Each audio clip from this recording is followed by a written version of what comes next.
Hey everyone, God bless you. Christ is risen. Thanks a lot for tuning in.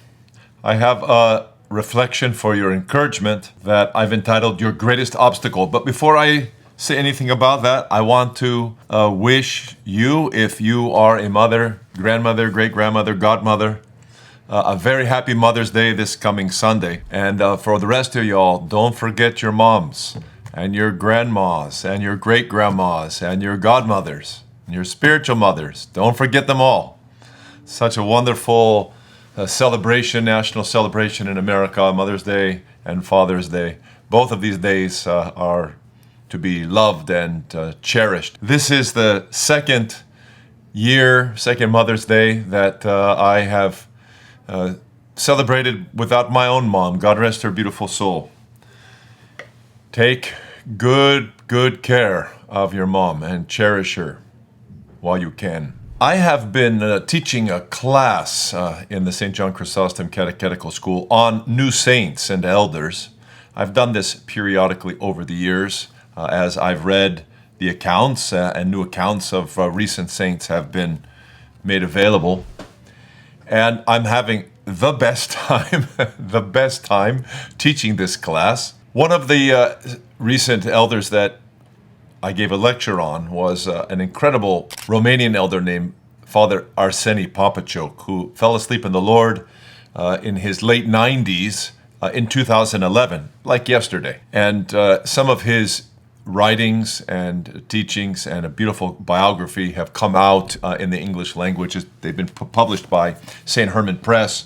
Eternity in the Moment, The Life and Wisdom of Elder Arsenie Papacioc, and a collection of his teachings. Every Side Can Be a Prayer. I highly recommend them from St. Herman Press. And it's a word from Elder Arsenie that I'd like to give to you for your encouragement about your greatest obstacle. What is our greatest obstacle in making spiritual progress? This is what he says. He says, the first enemy on the path of your spiritual progress is you. Renounce your own self. Give up your pride and your pretensions. Don't look around to see your opponents. Look within. This is a very, very beautiful word. And if you have been listening to my counsel for any length of time, you will know that I have suggested this type of thing from many different saints and from the scriptures often.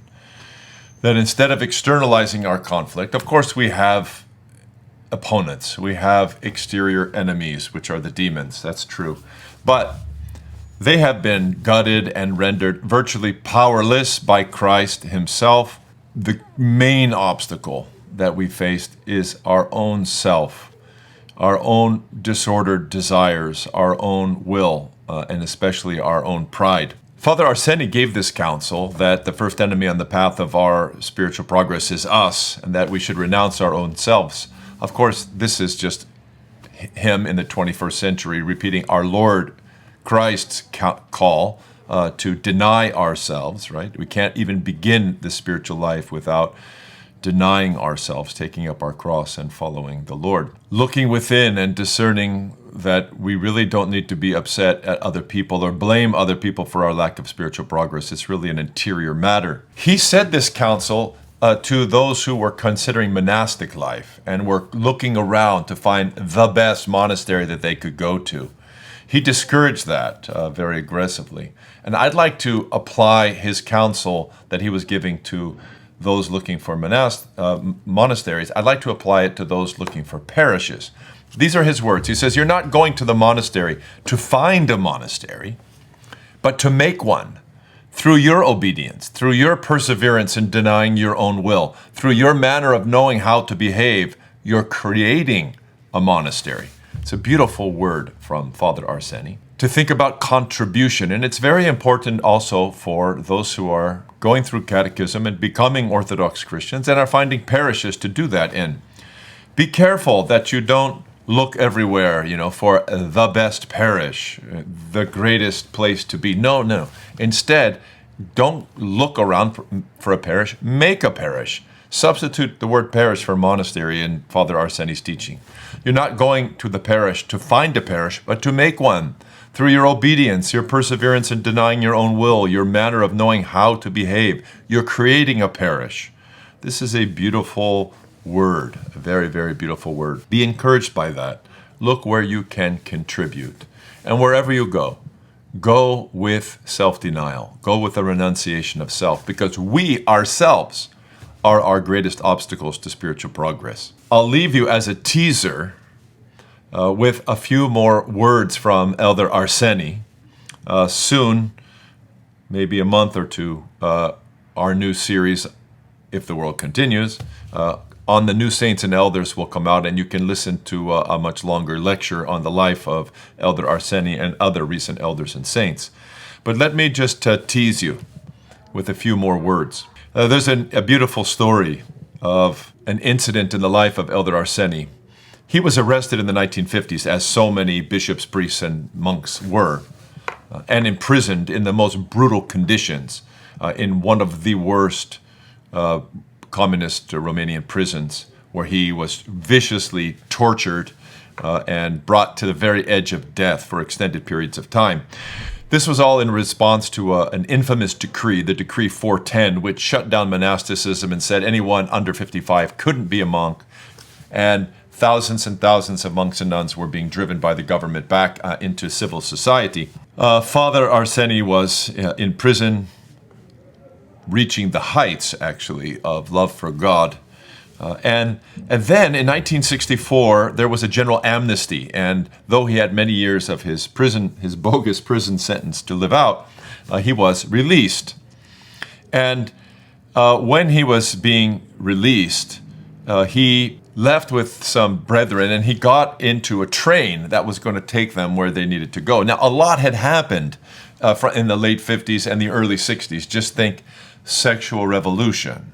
Yes, this was when it was in full force. And Father Arsenie had never seen young people dressing so immodestly and acting so wildly in public. And he got onto a train. He himself and his fellow priests and monks weren't looking so great. Most of their beards had fallen out because of malnutrition. A lot of them had lost their teeth. And so here he was on the train. And for the first time, he saw women wearing miniskirts. He had never seen such a thing. And one of the girls on the train was very bold and kind of brash, and saw Father Arsenie and asked his opinion of what he thought about her miniskirt. And he said this, quote, "I'm a monk, and I've never seen a woman's legs above the knees until now, but I never would have thought that they were so ugly." Let's just kiss that beautiful face who loved so much, but had a proper response to such provocation. He also has a beautiful teaching about forgiveness. So many who were being tortured were tempted by resentment. And some of his fellow prisoners weren't so thrilled that he refused to become embittered against his torturers. Even through all the years of his imprisonment, and he spent a total of 14 years in prison, he always called the guards and the torturers his brothers. And sometimes he would be rebuffed by some of his fellow prisoners. So there's a story told that he was interacting with some of the guards and greeted them as brothers. And then one of the fellow prisoners said to him, "You're calling them brothers? More like devils." And Father Arsenie responded, he said, "You're making a mistake. They are made in the same image as we are, and they are still our brothers in the Lord. The enemy you cannot forgive is like a wild animal you are carrying on your back. The condemned one is not him, but you, becoming the slave of your personal resentments. The cure takes just a nanosecond.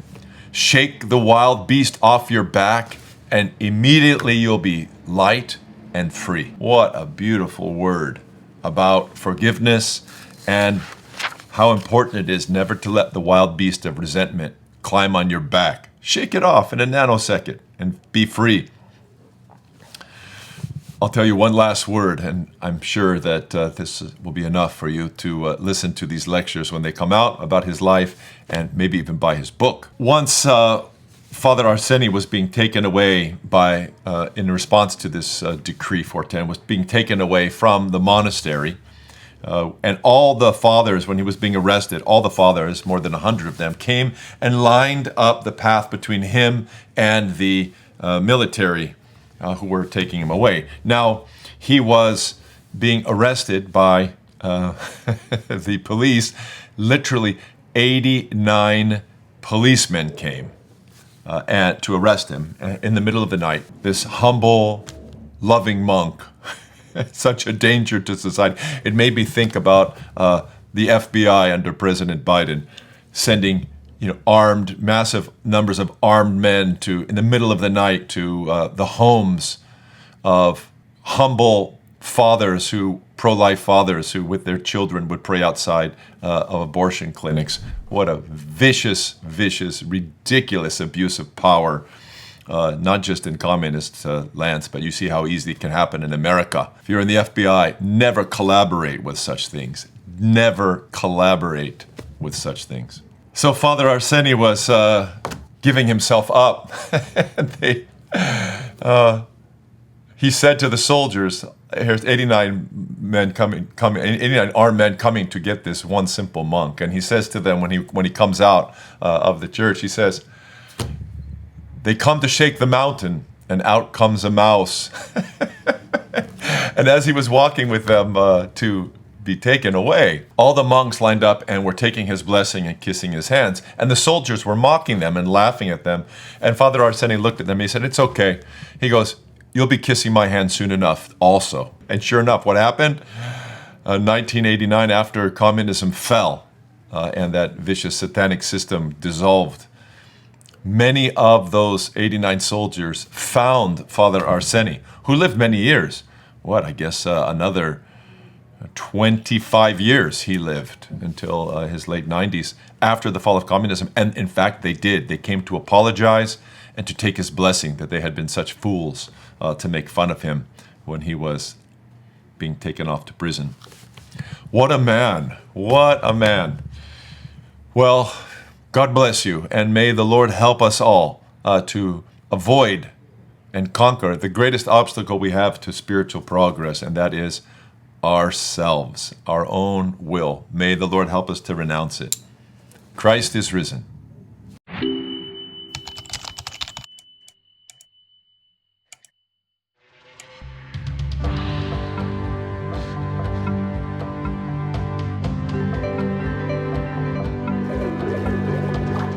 A blessed Lord's Day to all of you, brothers and sisters. For November 17th, on which we commemorate Saint Gregory of Tours. As we begin this new course in the St. John Chrysostom Catechetical School. Now available on both Apple and Google Play stores.